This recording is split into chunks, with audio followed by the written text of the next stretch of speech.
you might have studied this pipeline in your subject of parallel computing or advanced computer architecture. So I will also highlight the need of parallel computing because you are all from IT field. That is why I would like to go much more in detail of pipeline. Earlier, 2 days back, I have given a presentation in electronics department also, but then that time I had not gone much into detail. So before coming onto the topic of pipelining, let us see the importance of parallel computing. So first of all, entire world is nowadays very much aware and is focusing much on parallel computing. Reason is that speed which is required to be performed, that is possible only with parallel computer. Suppose even a single person is there, then he has certain limitation. Even if that person is very fast, but still there is some limitation. So that is why if number of tasks is more, then you have to parallelize, that means you have to assign it to some other work also, some other person also, 2 person, 3 person, 4 person, like that. You have to distribute the work among several persons. Similarly here also, suppose work to be performed is much larger in size, then you have to distribute the work among various processors, because a processor has certain limitation. After all, signal cannot travel beyond the speed of light. So that is why Government of India is also very much keen that India should not lag behind in the field of parallel computing in world scenario. And therefore, frequently you might be coming across with the news in daily newspaper also. And this is the cutting from Navbharat, Delhi Navbharat, 2015 Super Computer Mission for Bharat. Government of India has launched a project worth 4,500 crore rupees, which is very large amount. Even it is the largest amount which is funded by DST, Department of Science and Technology. And a supercomputing mission is established in India for giving a boost to this supercomputing mission in this country, India. And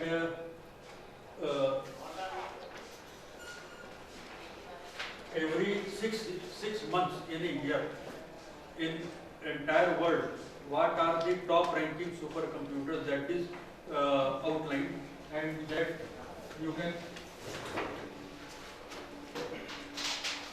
see the site top500.org.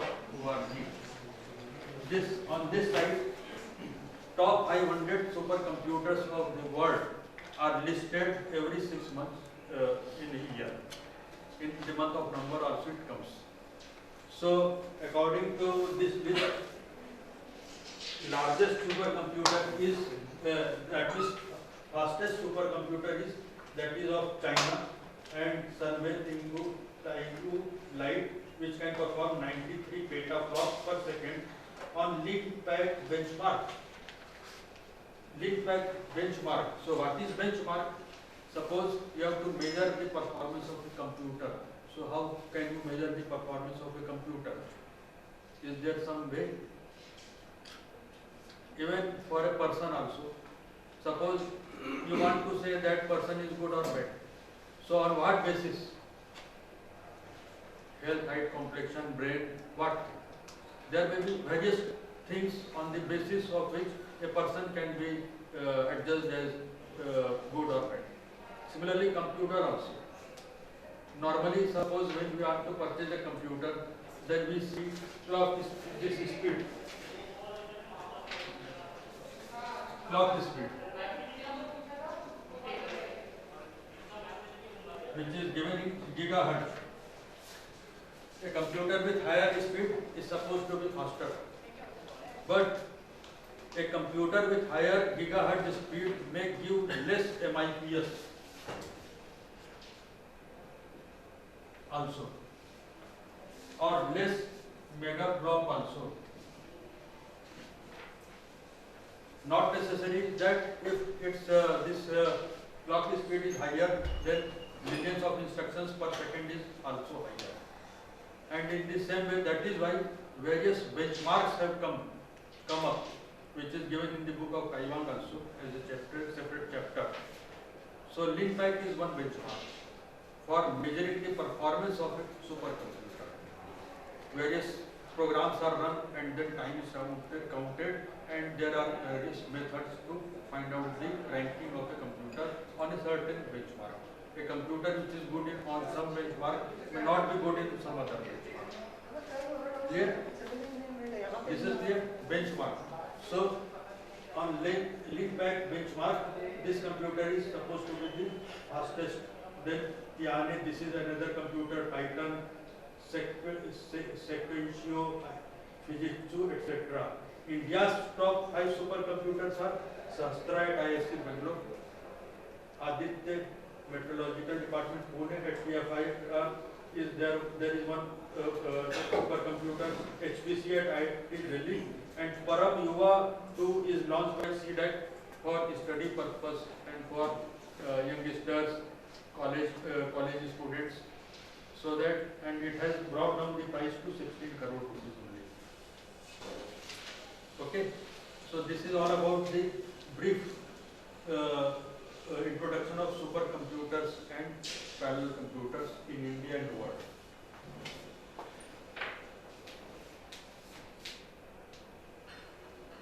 So in pipelining we will cover up these topics, how pipelining works, so scalar, superscalar pipeline, performance, classification, hazards, that means dependency, scheduling, and case study, floating point adder, etc.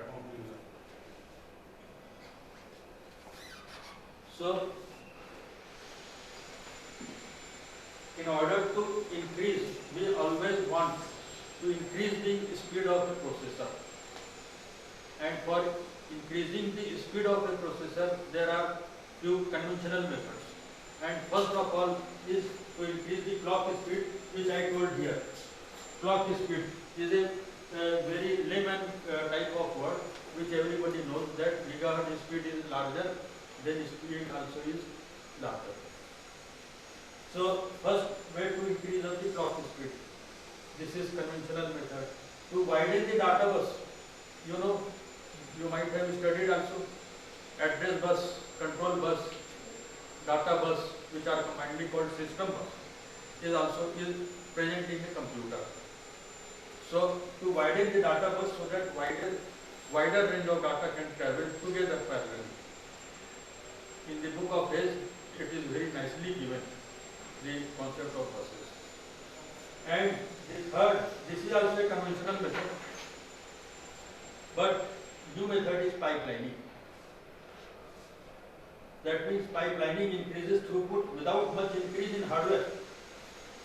Pipelining is it is written in the book that pipelining is the easiest and most economical way to achieve parallelism in a uniprocessor machine.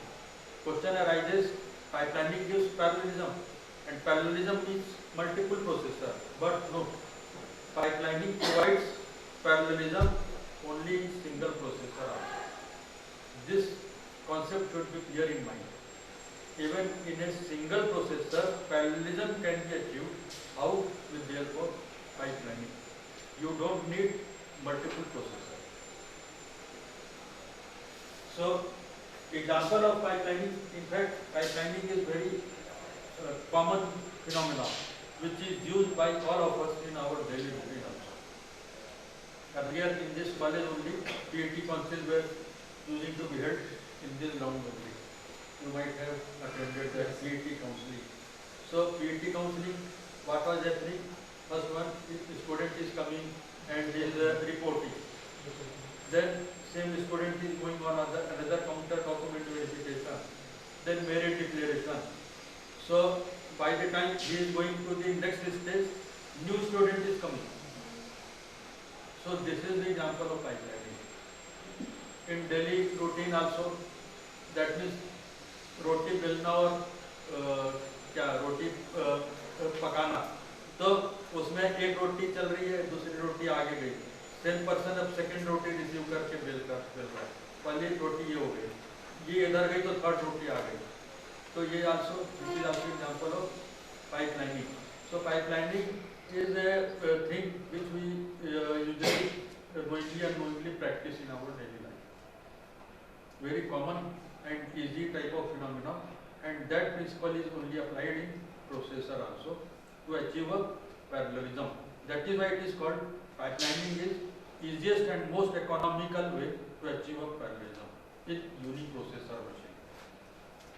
So these are the examples. So how pipelining improves performance? Suppose if we go now in more detail of a processor, you know that suppose a common instruction of 2 plus 2 is to be performed in a computer. Then also there will be 5 stages. What are those 5 stages? In computer architecture you might have studied. Load, decode, fetch, execute and write. Load the instruction from memory, from RAM into the register. Then decode means to identify how to perform and where to perform. There are various units, adder, multiplier, subtractor, etc. So which unit will perform that operation? That is called decoding. Then fetch means fetching the operand. Operand means 2 and 2 data. And then execute and then write back into the memory. So these are the 5 stages: load, decode, fetch, execute and write. Now suppose there is a 100 megahertz processor. 100 megahertz processor will give how much? Millions of instructions per speed. See, we are connecting the two, clock speed and MIPS. How? 100 megahertz processor.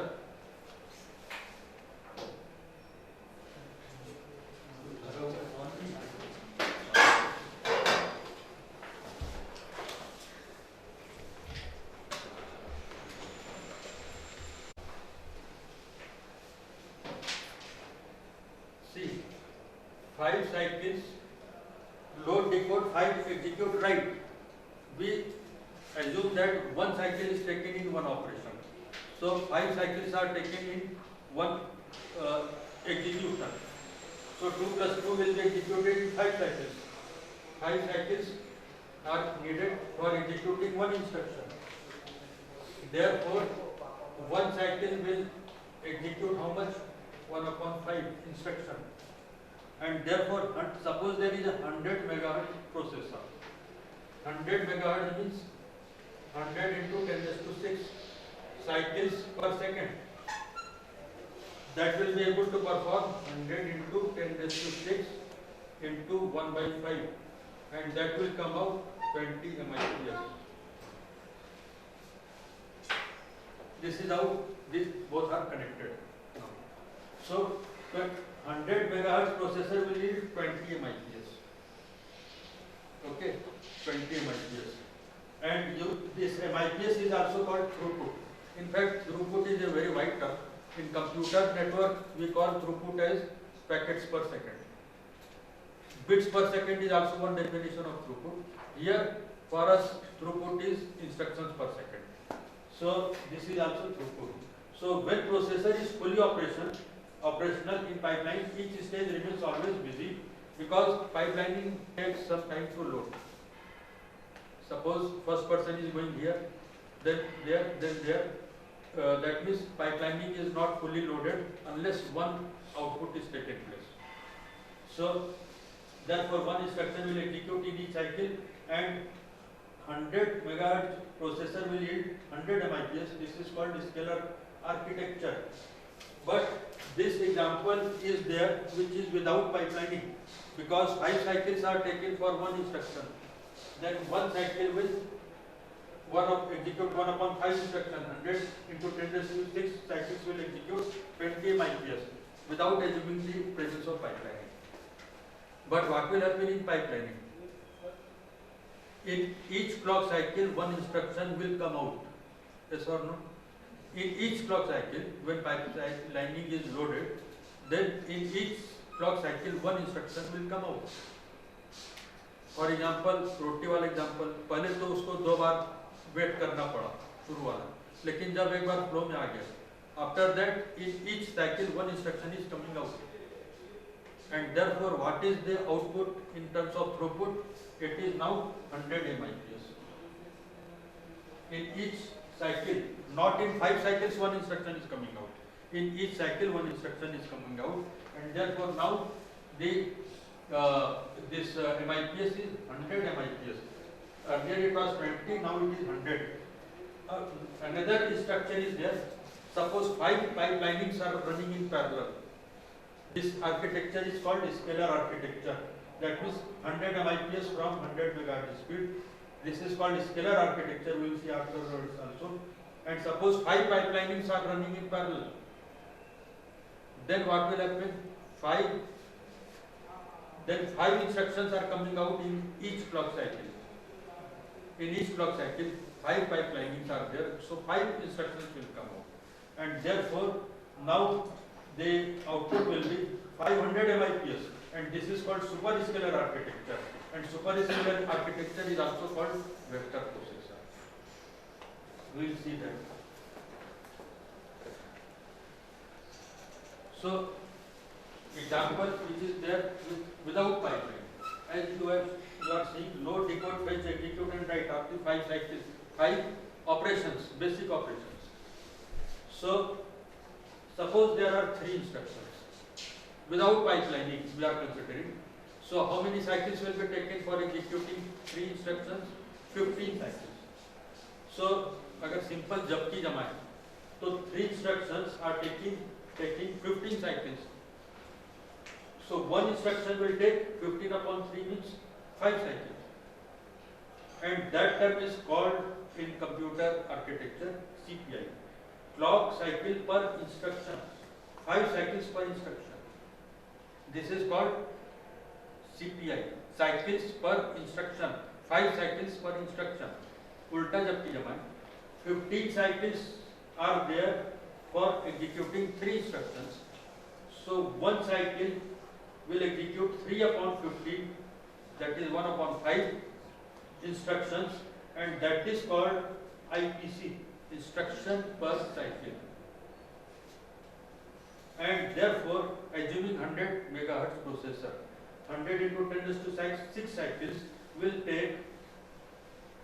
execute 3 upon 15 into 100 into 10 to 6, that is 20 MIPS, which I have derived here also.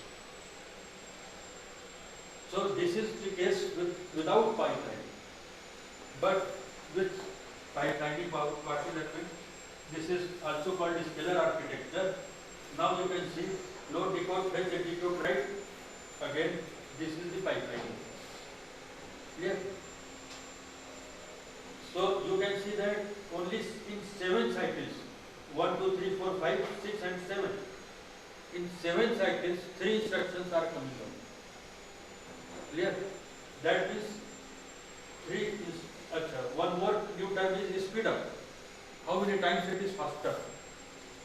So speed up means, basic formula of speed up is execution time taken before the improvement upon execution time taken after the improvement. The improvement may be of any type, whether you are increasing number of processors or you are adding pipelining or doing anything, whatever improvement. But whatever, so execution time before upon execution time after, before improvement, after improvement. Earlier it was taking 15 cycles, now it is taking 7 cycles, speed up is 15 by 7. And again, 3 instructions are taking 7 cycles, so one instruction will take 7 by 3, that is CPI is now 7 by 3, ulta jabki 7 cycles are taken for 3 instructions. So one cycle will execute 3 upon 7, IPC is 3 by 7, and 100 into 10 to 6 cycles will execute this one. That means now it will lead to 42.855 MIPS. Earlier it was only 20 MIPS. So with scalar architecture and single pipeline only, we can achieve more than double throughput. And example of this is RISC machine. This is implied in RISC. Even in Pentium also pipelining is implied and around 20 stages are there, but Intel does not reveal the details, full details.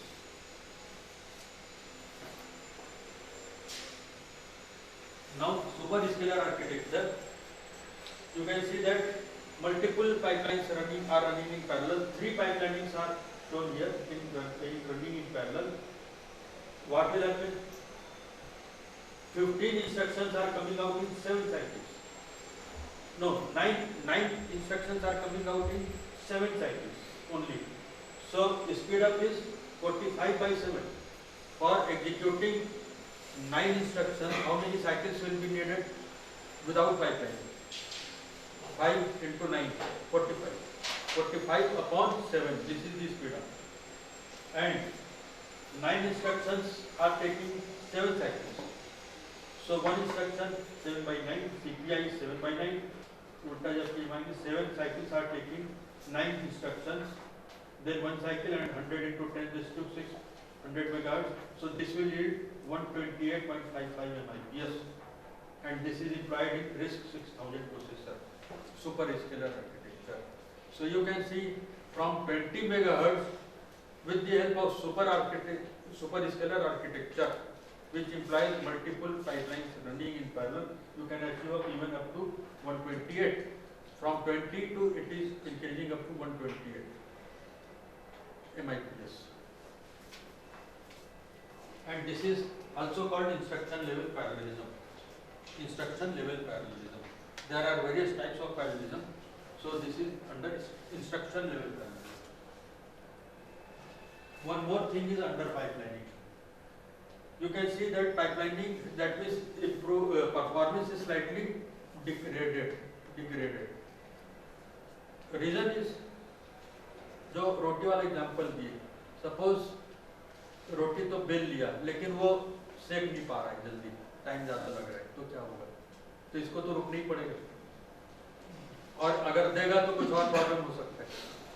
तो looking to the safety factor, what is done is that some delay is given, and therefore you can see that here what is happening, instead of one cycle, second instruction is loaded after 2 cycles.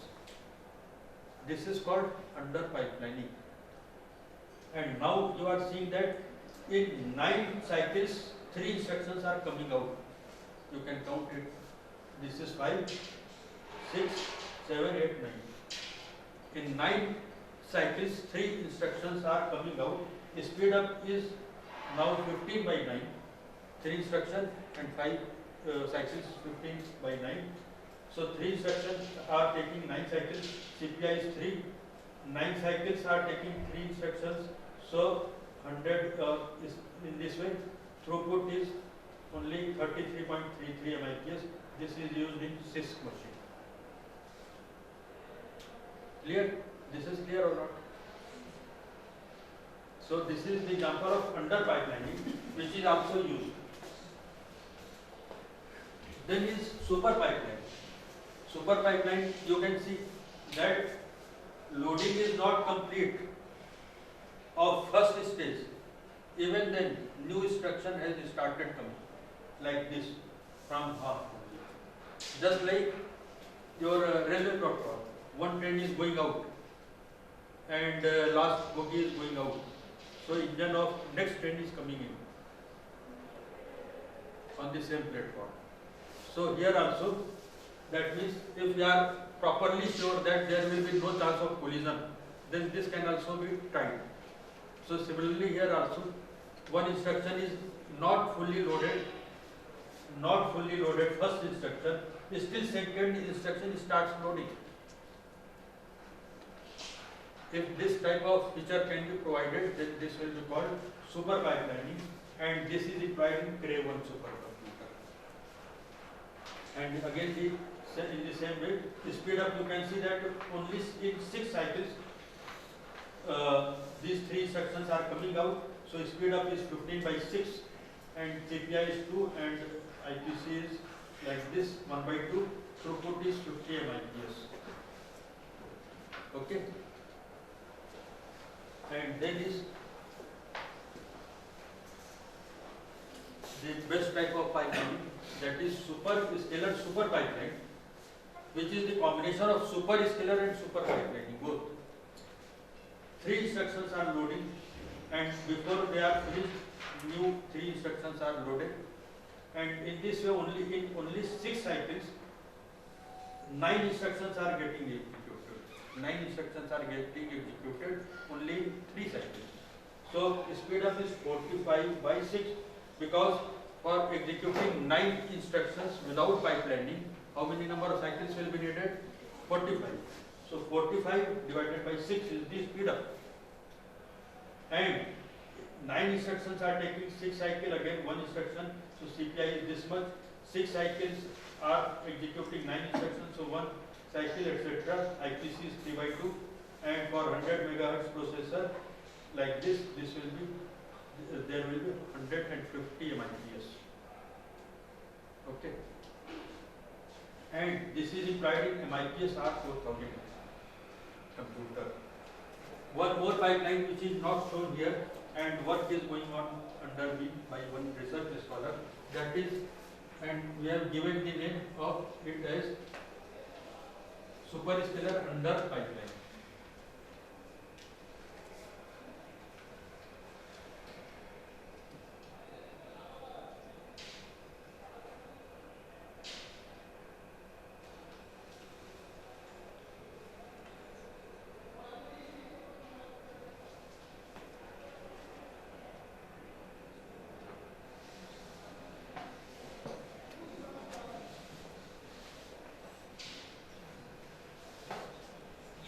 Under pipeline and superscalar combination like this.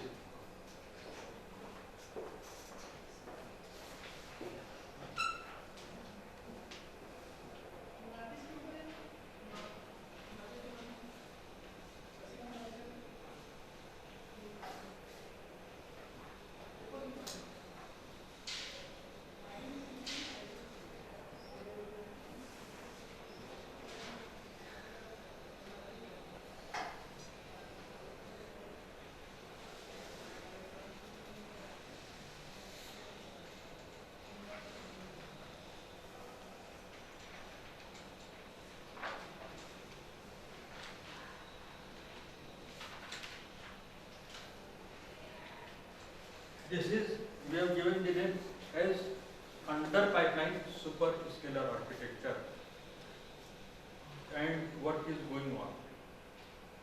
So under pipelining is here, but with superscalar architecture. So we are calculating the performance, etc., and that can be computed like this here also.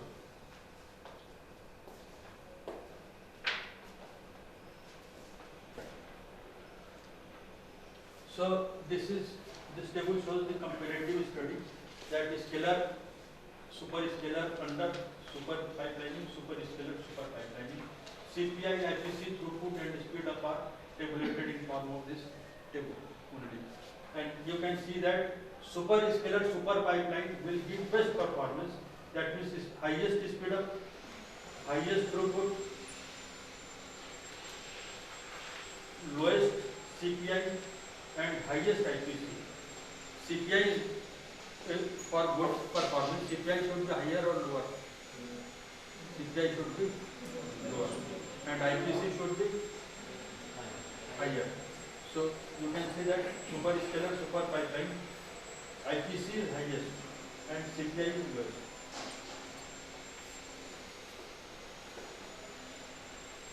And the same thing is shown here with the help of graph. That is, CPI and IPC are shown for scalar, superscalar, under pipeline, super pipeline, superscalar, super pipeline. And this green is CPI. CPI for superscalar, CPI is superscalar, super pipeline, CPI is least, and IPC is highest. This is shown with the help of graph. Throughput also, superscalar super architecture has highest throughput in terms of MIPS. Then scalar, super scalar, under pipeline. Under pipeline has least throughput. Speed up is also in superscalar super pipeline highest, and in under it is least. So this is also shown that is same thing. The CPI is highest in under, that under pipeline, that is work. Then scalar, then and it is least in super scalar super pipeline, super scalar super pipeline. IPC is highest in super scalar super pipeline. Throughput is highest in super scalar super pipeline. Speed is also highest in super scalar super pipeline. So the same thing is shown here also. So I have dealt with that means scalar, super pipeline, under pipeline, super scalar, super pipeline also. So these are all under instruction pipeline. There are two classification schemes of pipelining. One is given by the scientist Handler, and another one is given by Ramurthy and Lee. And according to level of processing, Handler has classified into arithmetic pipeline, instruction pipeline, and processor pipeline. Three types of pipelines are there: arithmetic, instruction, and processor pipeline according to Handler. And according to Ramurthy, unifunctional or multifunctional, static or dynamic, and scalar or vector. So anyway, in arithmetic pipeline, ALU is divided into stages. In instruction pipeline, instruction is divided into stages. Processor pipeline, same data stream passes through various processors. Stages of processors are there. So in instruction pipelining, you can see that scalar, super scalar, under pipeline, super scalar, super pipeline come. And this static or scalar or unifunctional, in fact all are same. I will show you afterwards. Static, unifunctional, both are same. And single reservation table will be there. We will see afterwards what is reservation table. So dynamic pipeline gives multifunctional pipeline, or it has more than one reservation table. We will see that. So arithmetic pipeline. So ALUs are segmented, and example is in Cray 1. 14 stage pipeline is there. That means ALU is divided into various stages, arithmetic logic unit. So this is called arithmetic pipeline. Arithmetic example is this also means instruction pipeline, in which instructions are coming from different programs. Different programs are giving. We will see here there are various instructions. This is one instruction, this is second, third, fourth, fifth. But these instructions are coming from here. So may be coming from different programs. Okay, may be coming from different programs. These instructions, this may belong to one program, this may belong to some other program. So the same thing is shown that instruction 1, these are the instructions. Instruction 1 is coming from second program module. Instruction 2 is coming from third program. Instruction 3 is coming from first program. Not necessarily that first program will give first instruction, it is not like that. Third instruction is giving third program is giving first instruction like this. So first instruction is coming from second program module. First instruction is coming from second program module. Second instruction is coming from third program module.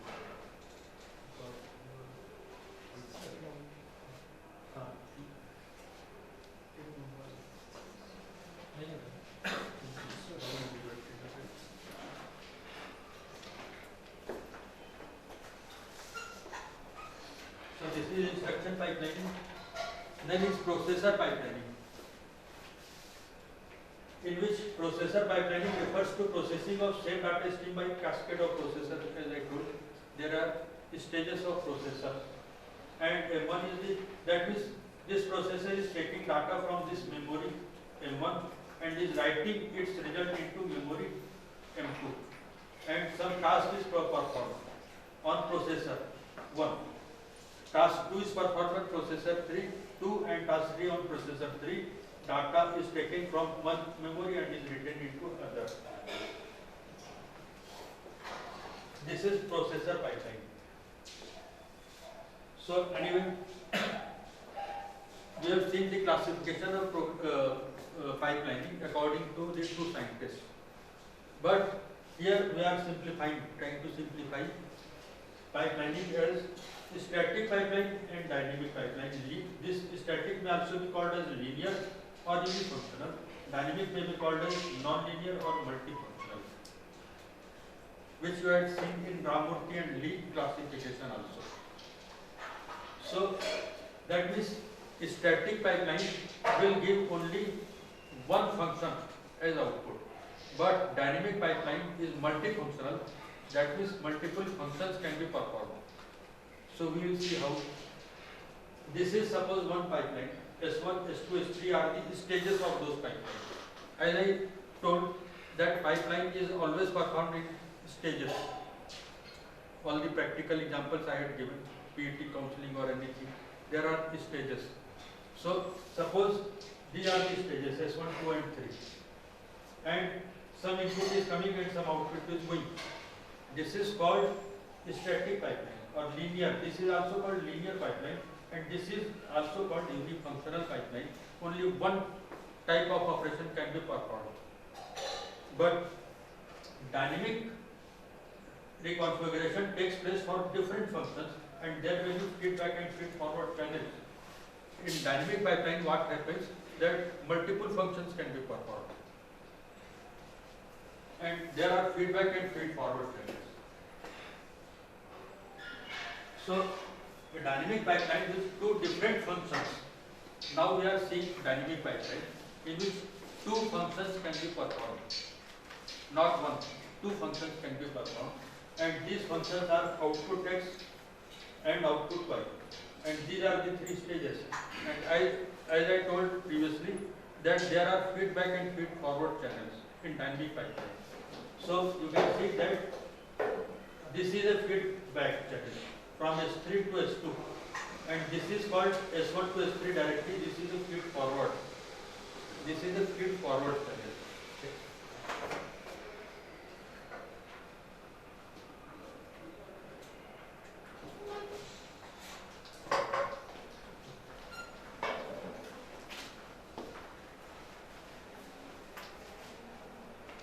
So input and S1, S2, S3, etc. output Y, and there is one like this feedback, another feedback, and this is a feed forward channel.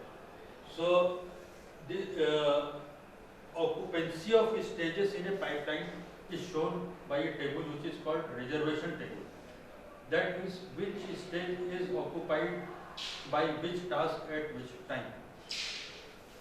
There are various stages in a pipeline, and when pipeline comes into full load, then various instructions are being executed, thousands of instructions.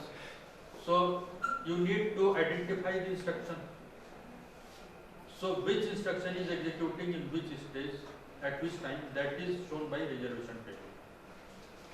So this is how it is shown. These are the cycles and stages, and this is for function X, output X. So that means you see here that input is coming from going into S1, then into S2, then into S3. Then it is going into S2. Here also it is S1, S2, S3, S2. That means S1, S2, S3, then it is coming back into S2. And then again it is going to S3, like this. From S3 it is coming to S1. See, from S3 it is going to S1. S3 it is going to S1. And then from S1 it is going directly to S3. S1 it is going directly to S3 like this. And then from S3 again it is coming to S1. Again it is coming to S1 and then output. That means S1, S2, S3 like this. Output is coming in 8 cycles. This is clear? Reservation table. So this same combination of stages with the help of feedback and forward, different functions can be obtained. Like here, as I told, from S1 it is going to S2, then S3, then again to S2. That means S1, S2, S3, and from S3 to this feedback S2, S3 to S2, like this, and S2 to S3 again, S2 to S3, and from S3 again into S1, S3 again into S1, and then from S1 again into S3, S1 into S3, and then from S3 into S1, from S3 into S1 and then out. This is function X. Similarly, function Y is like this. In S1, then directly to S2 in second cycle. It is going into S3. So S1 to S3 it is going. And from S3 it is going to S2. So S2 like this, S2. And then from S2 it is going to S3. And from S3 it is going to S1. S3 it is going to S1. And then from S1 it is going to S3. S1 it is going to S3 and then it is going out. Output Y in 6 cycles. So this is the reservation table for output Y. This is the reservation table for output X. Two types of outputs are being taken from this same pipeline, and this is called dynamic pipeline or multifunctional pipeline, also called non-linear pipeline. Because non-linear, why? Because S1, then S2, then S3, then S1, then S2, any type of, not necessarily that S1, S2, S3. This is clear? Dynamic pipeline. This is called dynamic pipeline or multifunctional pipeline or non-linear pipeline. So, I had shown you the normal static pipeline, and this is dynamic pipeline performing two different functions. More functions can also be performed. This is clear, dynamic pipeline. And the subject you are studying parallel computing in 8th semester or not, in any semester, advanced computer architecture or parallel computing. So I think you might have studied also to some extent. So collision-free scheduling in dynamic pipeline. In dynamic pipeline, it is necessary that collision should not occur. Collision must not occur for finding out correct result. And how to ensure collision-free scheduling in dynamic pipeline? So Davidson and his students gave in the year 1971 to ascertain that a certain method they have given. So in that method, we find out forbidden latencies. And how to find out forbidden latencies for output X and output Y. That means forbidden latencies means latencies which are forbidden, not permitted. Then other latencies which are permitted. How much latency should be given or not. That is defined already with the help of this method. So for output X and output Y, like this.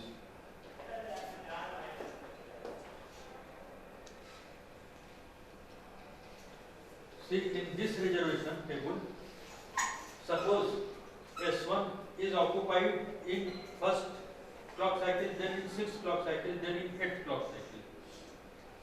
Suppose there is a delay which is given in S1 stage of 1 cycle, that means another function is occupying this stage, then is there some problem? No.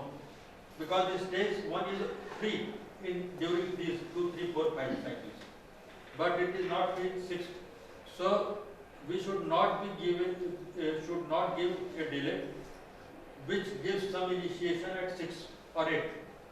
That means forbidden latency is 6 minus 1, 5.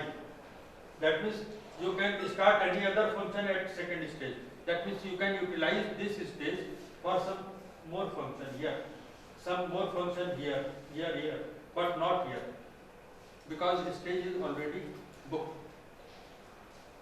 by function X. So this you have to keep in mind while executing pipeline operations. Otherwise collision will take place and one stage cannot perform two operations simultaneously in one cycle. So that is why the concept of forbidden latency is there.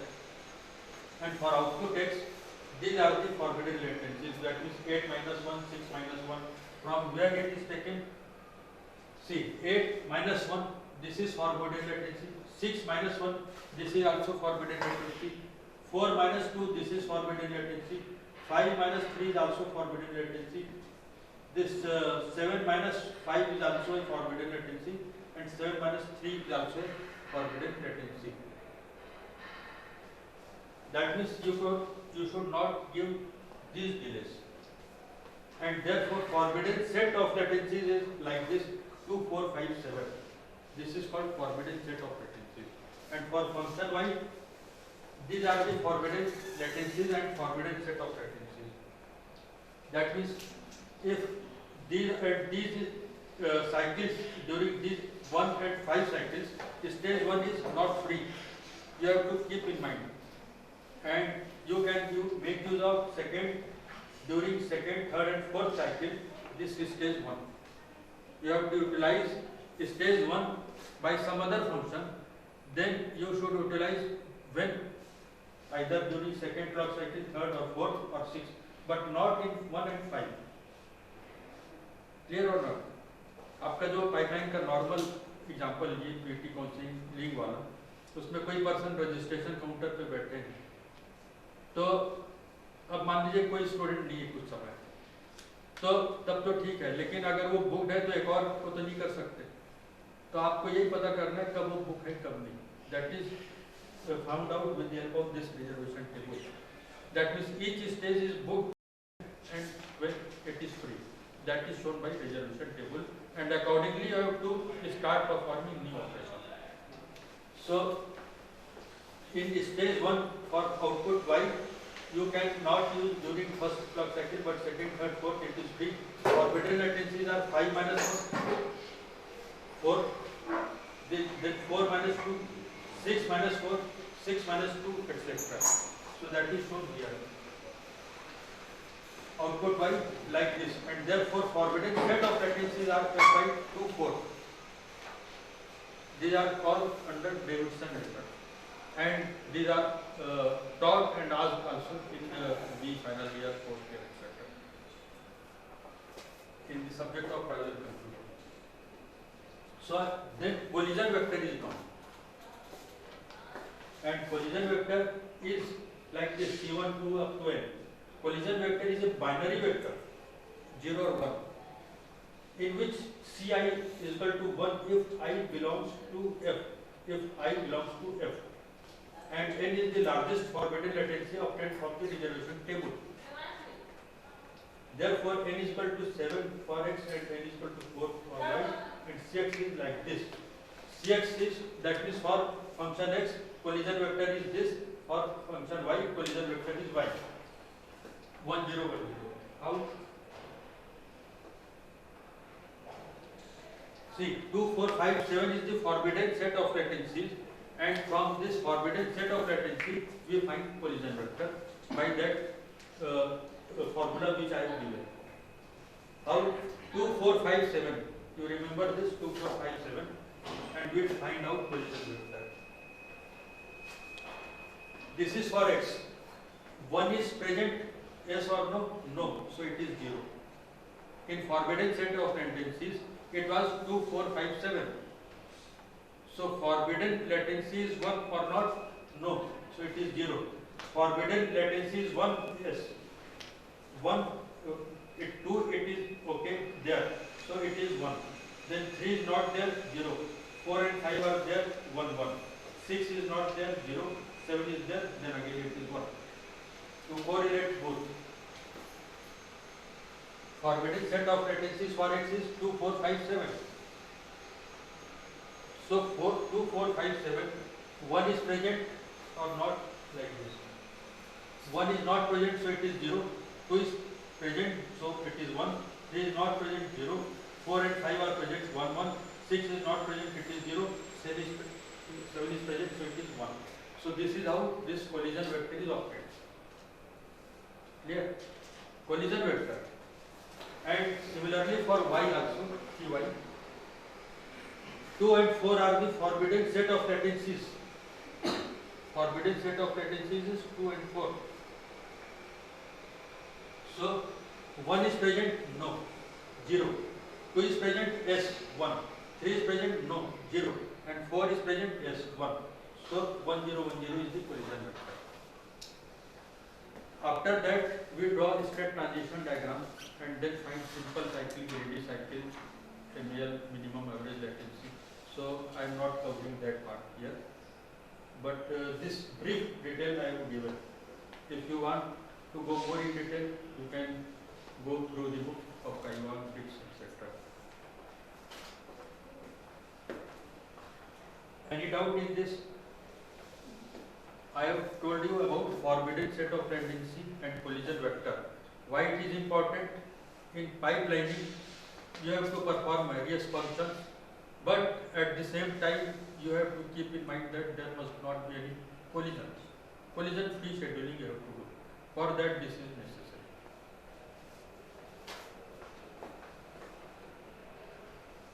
Now let us come on pipeline hazard. Hazard means आग लगना बोलते हैं, लेकिन whatever is very dangerous, that is also called hazard.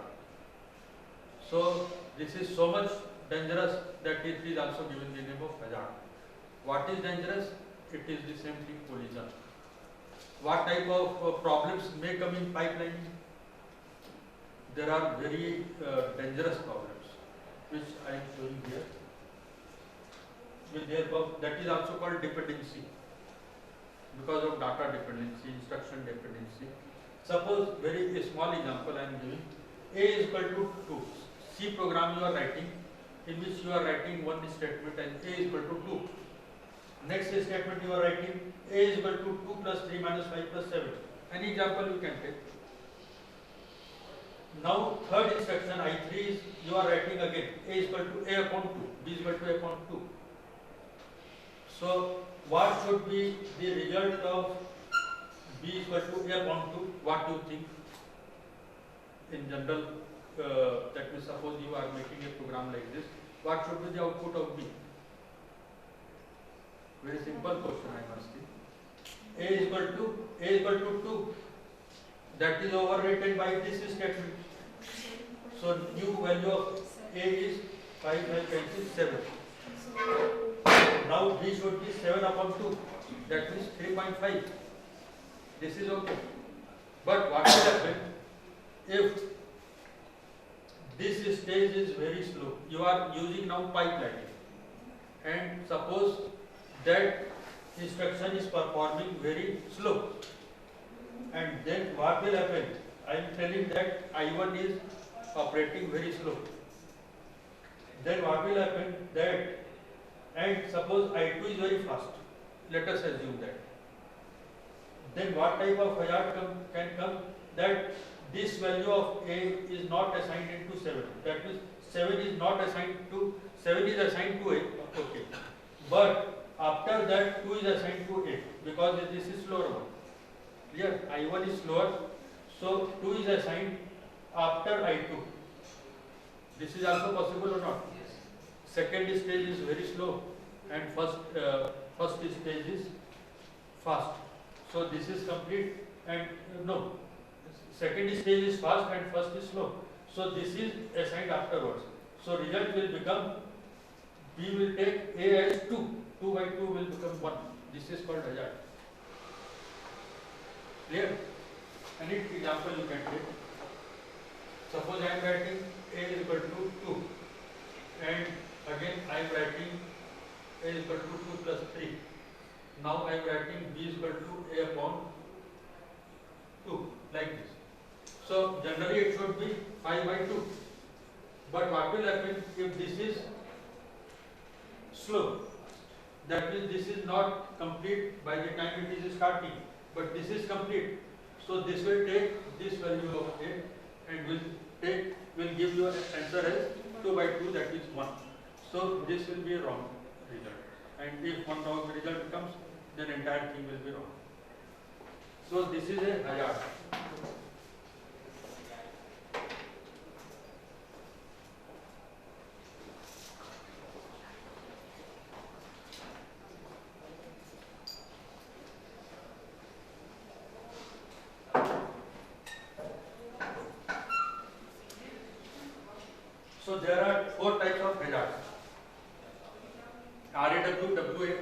RAW, WAR and WAW. Read after read, read after write, write after read and write after write. And read after read is not harmful, but read after write, pipeline stall and intentional time delay is given. This is solved by scoreboarding. WAR also called name dependency. This is also called name dependency, and this is removed by register enemy, and that is used in Tomsula algorithm. Let D is domain and R is range. That is, domain means it contains input as I operate, and range it contains output as a result. We are giving name as D and R, domain, range. In domain input is there, in range output is there. So these are the four types of hazards. RAR. Example is add R1, R2, R3 and subtract R4, R5, R3 to see that R3 is common in both. That means R3 variable is read, R2 plus R3 is added and is stored in R1. R5 minus R3 is stored in R4. This is the meaning. So value of R3 variable is common in both these statements. But since this is a read statement, no change in R3 is taking place, no problem is there. Okay, R3 is a shared variable. But in RAW hazard, what will happen? R2 plus R3 is stored in R1, and then R4, R5, R1, subtract. R5 minus R1 should come in R4. Okay, same type of hazard will come here. Suppose this R1 is not ready. That means suppose I is very slow. Let us assume that I is slow. And this by the time, because this is the example of pipelining. In pipelining, one stage, second stage, and then second instruction is behind that. All are running in parallel also. If it would have been no pipelining, then there is no problem like this. But in case of pipelining, second instruction is following first instruction and both are in execution. Then what will happen? Suppose this instruction is not complete.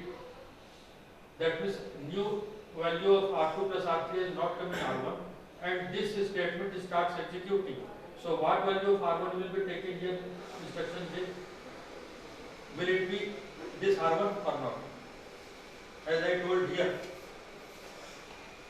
if this one is not complete, then here previous value will come. Here also, if I is not complete, then in J, in R1, again some previous value will come. And then that will give an error. That will be an erroneous result. And erroneous, not only erroneous result, calculation will go on performing. And in last, wrong result will come. And will not be able in any way to find out the error. Even compiler will also fail. Because syntactically it is correct. So therefore this is called hazard. Clear? This is called read after write. First it is read, first it is written and then it is read. Read after write. First write is taking place in R1 and second read is taking place. But it is not reading the correct value. It should read this value, but since this is slower, it is not reading this, rather it is reading some other value, which is previously stored in R1. This is RAW. Then WAR means write after read hazard. In this, add R1, R2, R3 and subtract R2, R5, R6. That means R2 plus R3 is added and is stored in R1. And then R5 minus R6 is stored in R2.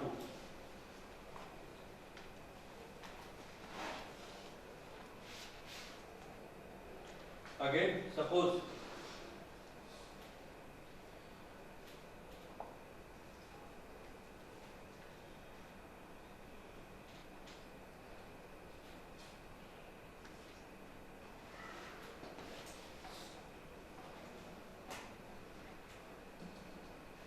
that is write after read.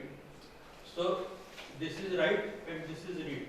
R2 is read first and then it is written. And again the same problem will come. Suppose R2 will read, that means what will happen? Suppose this instruction is slower. Okay. I is slower and J is faster. Then what will happen? What value of R2 should be read here in instruction I? Whether this value? No. It should read some other value, previous value which is existing previous to I. But what will happen? Suppose J is executed very fast. Then this value of R2 will come here. See how much dangerous it is. If J is very fast and I is very slow, then instruction which is afterwards, that instruction, that is value of that will come here. R2, this value of R2 will be read in this statement. So you can imagine how much dangerous it is also. Because this instruction is very slow and this is very fast. So R5 plus R6 is added and is stored in R2. And it has not started reading R2. Then what value of R2 will be taken here? This value, which is not supposed at all. So this is called write after read hazard. And then is write after write hazard. So R2 plus R3 is added and is stored in R1. R4 minus R5 is stored in R1. That means R1 is common. R1 is common here. What will happen? Suppose instruction J is very slow. Then, and this is, instruction J is very fast and instruction I is slow. Then what will happen? Final value of R1 will become this one, not this one. Whereas final value of R1 should be this. R1 should be R4 minus R5. This should be the final value because this statement you are writing afterwards. But what will happen? Previous value of R1, because this I is performing slow, this will become the final value of R1. So this is called write after write hazard. Clear or not? Suppose I am writing A is equal to 2 plus 2 and I am writing A is equal to 3 plus 3. Suppose I am writing here B is equal to A. So what value of A should be stored in B? It should be 6. But what is happening? This is fast and this is very slow. When it is reading the value of A, since this is slow, so this value of A will be overwritten on this value and here this 4 will come. And this is called write after write hazard. Clear? These are called pipeline hazards. So how to avoid these hazards? So one very easy method to avoid hazard is to give some time delay.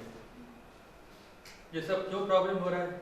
जैसे आपको once again वो जो problem दिए रोटी वाला, तो मान लीजिए ये तो तैयार है लेकिन वो तैयार नहीं है, आगे वाला तैयार, ये तैयार नहीं है. तो best way to avoid pipeline hazard is to give some delay, which we had done in under pipelining. अगर हम लोग कुछ डिले दे दिए तो ये सब पॉसिबिलिटी खत्म.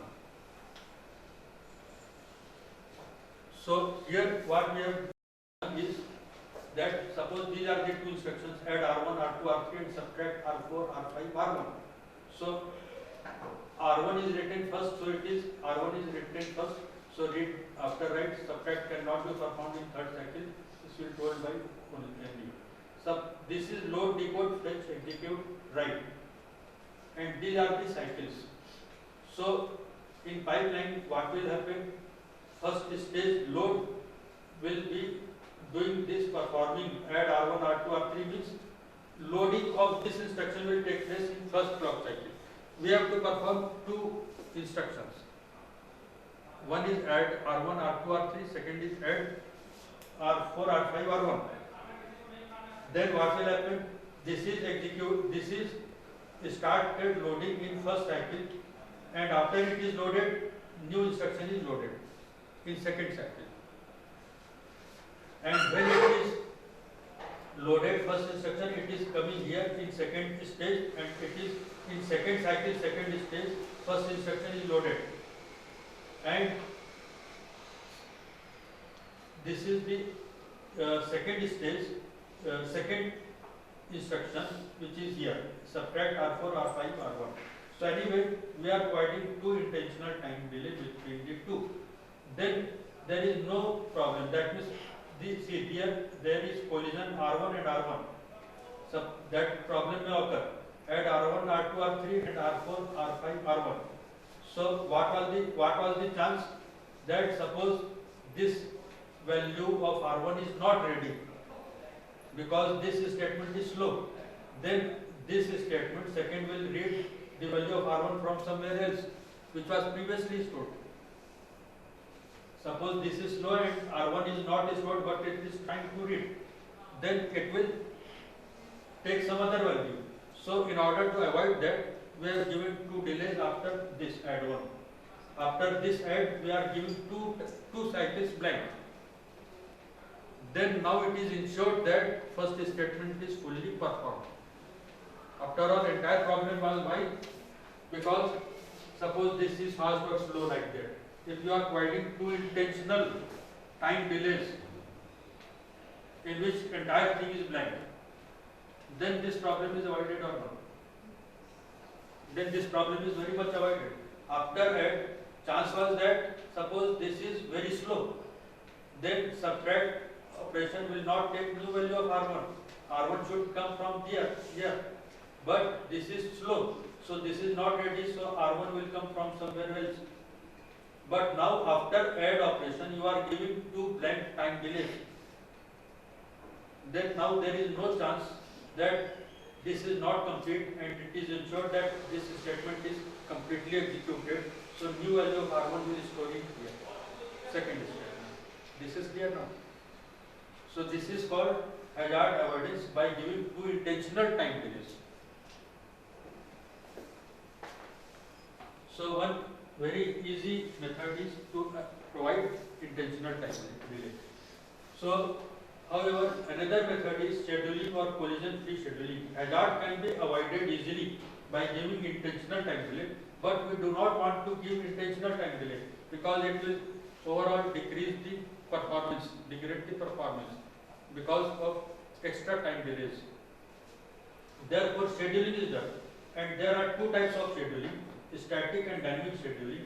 Static scheduling is achieved by software, and in that reordering of the statements is done. Reordering of statements is done in static scheduling. That means we will reorder the statement in such a way that there will be no impact on your final result. And this is done by compiler. So now let us take one more example. That suppose there is one instruction which is performing R0 plus R1 is stored in R0 and it is taking two cycles, suppose. Second instruction R1, R5 result, that means value of R5 is shifted into R1.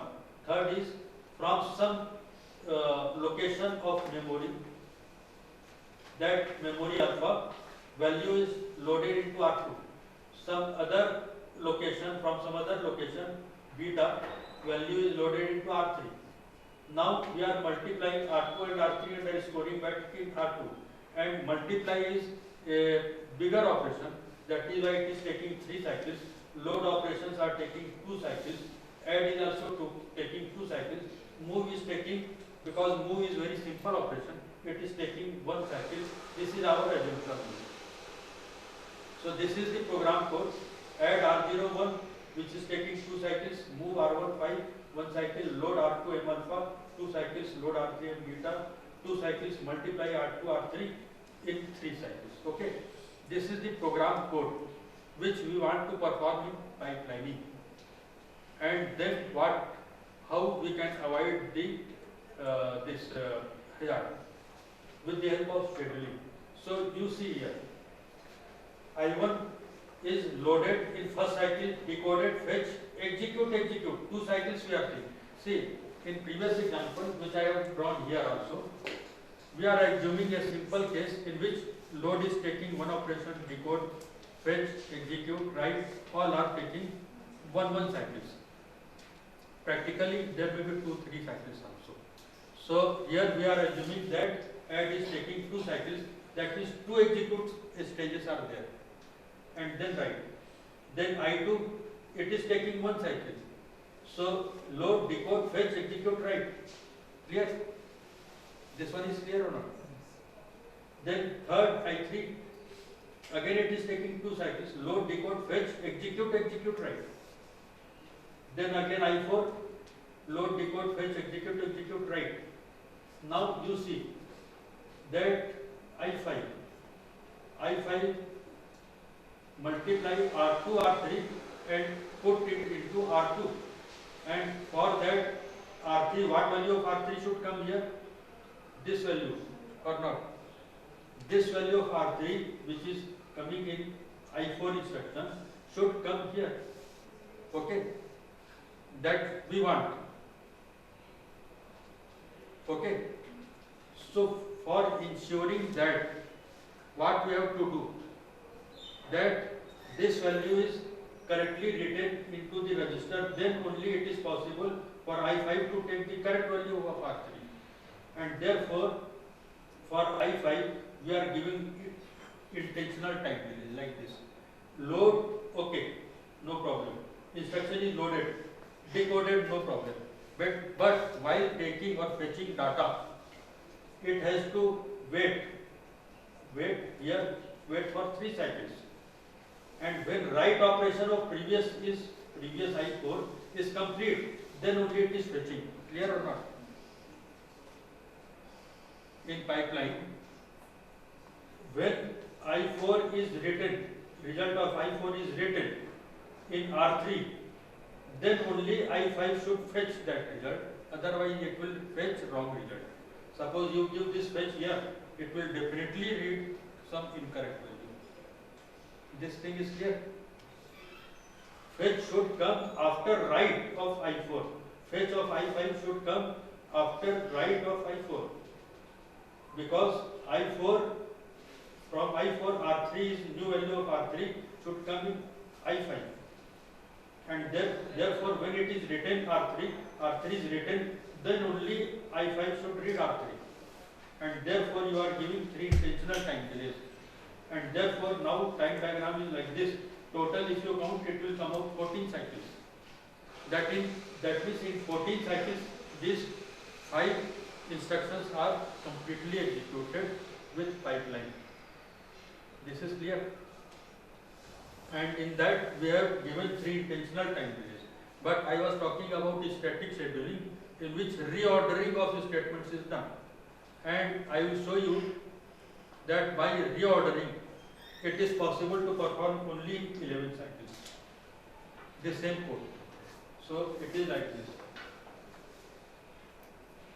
After reordering, see, load and R2M alpha, this is a very much independent type of statement. And that can be performed in beginning also.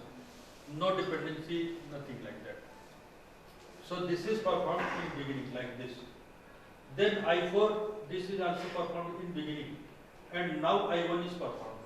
And then I2 is performed, then multiply operation is performed. Now it is ensured that by the time I5 is reading R3, it is definitely reading here, reading in this time. Because after that, these 2 instructions are also performed. So now it is clearly, that means safe to take this value. So this is by reordering. So now I3 is load, decode, fetch, execute, write. I4 again fetch, execute, write. I1 add, again 2 cycles load, decode, fetch, execute, write. Add, that means I2 move operation, 1 cycle, load, decode, fetch, execute, write, and then multiply without giving those 3 intentional time delays. We are performing load, decode, fetch, execute, write. So total it is 11 cycles. So this is how with static scheduling we are overcoming this delay problem. That means without providing that intentional time delay, we have avoided and we have reduced the cycle. This is also called cycle stealing. Cycle stealing, S-T-E-A-L-I-N-G, cycle stealing. So we saw static scheduling. Another one is dynamic scheduling, and this is achieved by hardware. Just opposite. Static scheduling is achieved by software and dynamic scheduling is achieved by hardware. You may think that static scheduling should be achieved by hardware. No. Dynamic scheduling is achieved by hardware, and there are two methods to achieve dynamic scheduling. One is called Tomasello algorithm and another is scoreboarding. So in Tomasello algorithm, WAR, that means write after read and write after write hazards are avoided, and this is very much implemented in IBM 36091 computer. See, these are not new techniques. I am not teaching you the new research. This is the older research, but development in parallel computing is very slow. And IBM 36091 is a milestone computer. It is written in the book of Kaiwang and Wicks, and this is taken as a learning example everywhere. So IBM 36091 that used this Tomasello algorithm, which was given in the year 1967. Tomasello had given this algorithm, and this is what it provides dynamic scheduling.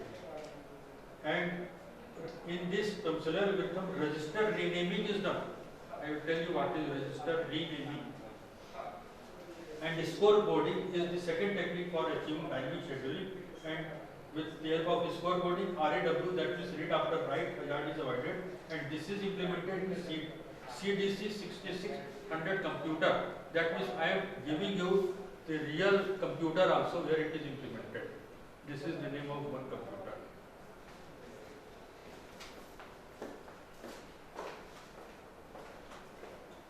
So this is Tomasello algorithm.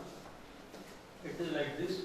Some extra registers are put on processor according to register file or whatever registers are present on a processor. So few extra registers which are redundant are also added. So this is the instruction set. According to instruction set, in your processor these are the registers R1, R2, R3, 4, 5. According to instruction set, you know instruction set, I think, in computer architecture you have studied. So these are the possible instructions and these are the necessary registers. But actually on processor, hardware 6, 7, 8 are the new extra redundant registers. Okay, few extra registers are also added which are not much needed. Now what is done, that R1 is mapped to hardware 6. R1 is mapped to hardware 1, R2 is mapped to hardware 2, 3, 4, 5. So R1 is mapped to hardware 1 and here 6 also. This is called register renaming logic, and R1 is mapped to hardware 6. So I am giving you the example. Add R4, R5, R1 and subtract R1, R2, R3. That means R5 plus R1 is stored in R4. Okay, and subtract R2 plus R3, R2 minus R3 into R1. What will happen? This is called write after read hazard. That means R1 is read first and then it is written. Write after read. Read first and then is written. So what will happen? Suppose this statement I2 is very fast. Then this value of R1 will come here in I1. Okay. Suppose this I1 is slow and then I2 is fast. Then this is complete earlier. This is completed earlier. So R1 is ready now of R2 minus R3 value, and this value of R1 will be taken here in I1 statement. So this will become a hazard, wrong result. This is called write after read hazard. But after renaming, register renaming, what we will do, that we will make like this. Add R4, R5, R1, okay, and subtract hardware 6, R2, R3, hardware 6. That means result of R2 minus R3 is not written into R1, rather it is written into hardware 6 here, which is extra register provided in the processor, and that is called hardware algorithm or Tomsillo algorithm. Now there is no chance of clash. Earlier chance was that this value of R1 will come here, but now this is entirely different register, so no chance of going this value here, and this is how this hazard is also provided. Okay, this is clear. This is called register renaming. These are the concepts I think that you will hardly find anywhere. That means although it might be available in books, but generally in syllabus or everywhere you do not, or people used to skip or not covered in syllabus or not even put in syllabus. Register renaming, Tomsillo algorithm, generally these are not given in the syllabus also. So you people will not be able to read. And I have earlier given you the importance of parallel computing. In future, scope in parallel is very bright, because Government of India is also serious. That is why I am telling all these things. So this is how you can avoid this right after date hazard by register renaming. And Smith in 89 has shown by simulation that register renaming increases the speed up. That means improves the performance. This is proved. Although logically it is shown here, but this speeds up the result. It gives more speed up. That means speed gets increased. So this is clear. Tomsillo algorithm. Hardware. This is hardware algorithm in which few extra registers are provided in form of hardware 6, 7, 8, and here there was flash R1.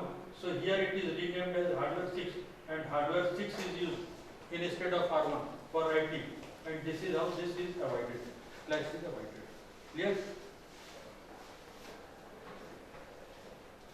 This is also given in page 51 italics. Smith 89 has shown by simulation that register renaming increases speed up. Now, scoreboarding, another hardware algorithm. Consider the example of RAW hazard. Add R1, R2, R3 and subtract R4, R5, R1. That means, suppose this I1 is slow, so this R1 is not ready, and therefore here some wrong result may be taken. This is not ready, and this is in pipeline, so this may take some wrong value. And therefore, to avoid this, as I told that Tomsillo algorithm and scoreboarding both are hardware algorithm. That means some extra hardware is provided. So a special hardware called presence bit is provided, which tells the instruction I2 that work of writing R1 in the instruction I1 is not complete. That means some extra. These are the registers which are already present. One presence bit is added in the beginning, and that will tell whether that writing operation is complete or not.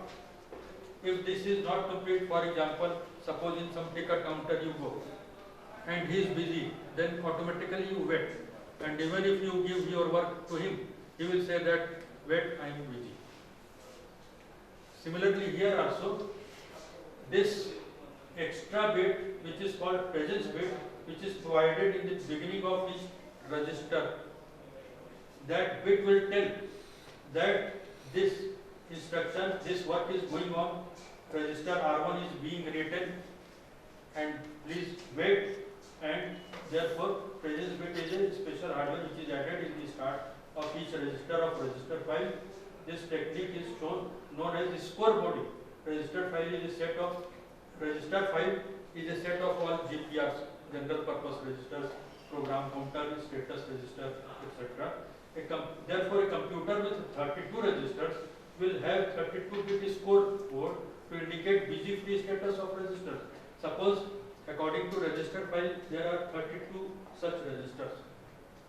In each register, one extra flip-flop or certain hardware is added to show the status of that particular register, that whether that particular register is being written or it is obtaining having final value. So therefore, if there are 32 registers, then how many extra bits are added? 32. Because in the beginning of each register, one bit is added. So this is called 32-bit scoreboard to indicate busy free status of register. Presence bit is set to 1. This will set to 1 if the corresponding register is in use. If this is being used, then here it will be there will be a value of 1, and till that time instruction wanting to read that instruction will be stalled. When write on that instruction is complete, then presence will be set to 0, and now the instruction wanting to read that register can read the register. Clear? That means till the time it is not completely written, presence bit will hold 1, and 1 means don't read at present. And when it is obtaining, when it is containing 0, then that means this register is holding the final value and it is now ready for being read. Clear? So this is how, with the help of this scoreboarding, we can avoid this hazard. Clear? So earlier we have seen how to avoid hazard by giving intentional time billing, then by Thomson algorithm, and then by scoreboarding. Clear?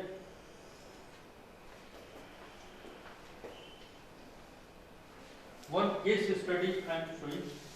Case study, that is actual implementation of pipelining, and floating point adder is there. That means floating point adder like this. Let A and B are to be added and result is stored to be stored in C. Then let A is equal to A into 2 raised to P and B, capital B is equal to B into 2 raised to Q. Okay. For example, suppose you want to add 0.04 into 10 raised to 5 and 0.0008 into 10 raised to 8. This type of operation you want to perform in computer. And pipelining, as I told, that various, this is the case of floating point adder having feature of pipelining. That means one addition, that means suppose 0.1 plus 0.1, this is to be added. This is going, then behind that 0.2 plus 0.2, that is also going, 0.3 plus 0.3, that is also going. So similarly here also, suppose A is equal to A into 2 raised to P, B is equal to B into 2 raised to Q, and that is to be added into and is stored in C is equal to C into 2 raised to Q. So how you can add 0.04 into 10 raised to 5, and this first thing is that your exponent should be equal, and for that you make this also 8, and how you will make 8? By giving it right shift by 3. 8 minus 5 is equal to 3, and give it a right shift by 3.0004, and now this is 0.10 raised to 8, 10 raised to 8, so now you are adding as 0.84 into 10 raised to 5. Clear?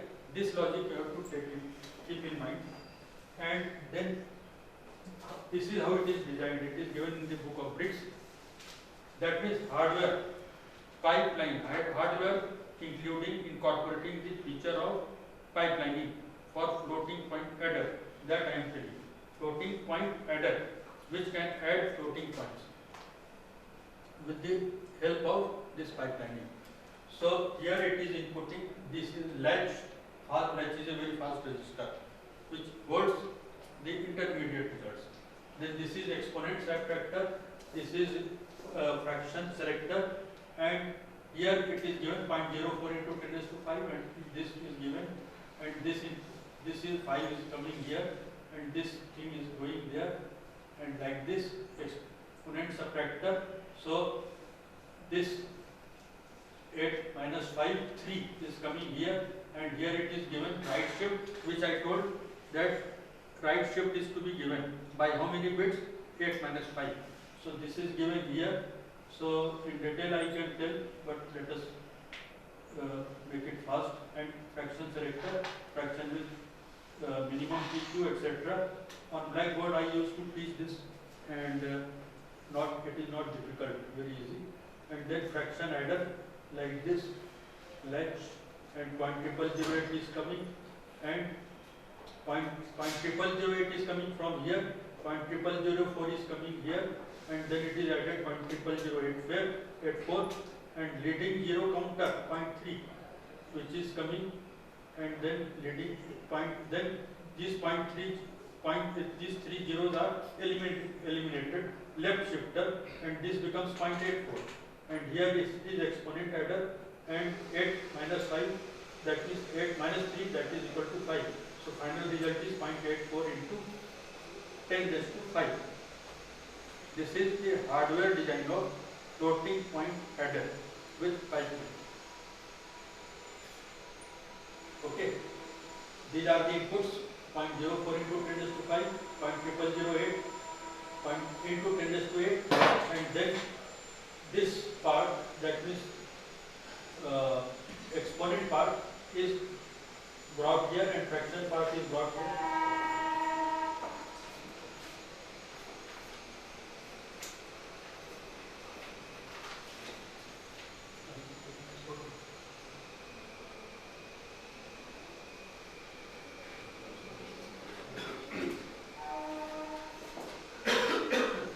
So this is how it is added. Okay.